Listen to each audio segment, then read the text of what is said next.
বিএনপির প্রচারণা চালাচ্ছেন, সেক্ষেত্রে সাধারণ মানুষের পক্ষ থেকে আপনারা কতটুকু আশা পেয়েছেন এ বিষয়ে একটু জানাবেন।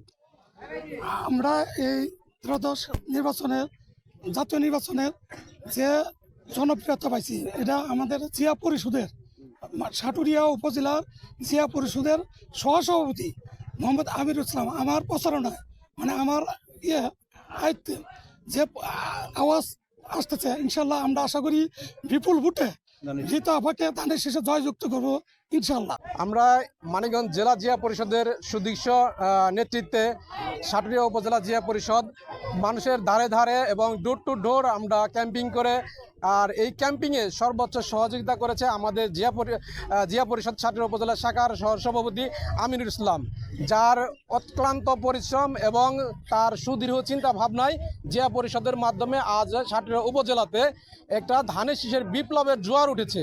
সার্বিক সহযোগিতায় অত্র এলাকায় আমরা প্রচার চালাচ্ছি, তাতে জনগণের কাছ থেকে যে আশা পাইতেছি বা আশ্বাস পাইছি আমরা বিপুল ভোটে ধানের শীষকে জয় করতে পারবো ইনশাল্লাহ। এখানে আশা করা যায় রিতা আপাকে বিপুল ভোটে আমরা জয়যুক্ত করে আমরা সংগীতে পাঠাতে পারবো ইনশাল্লাহ।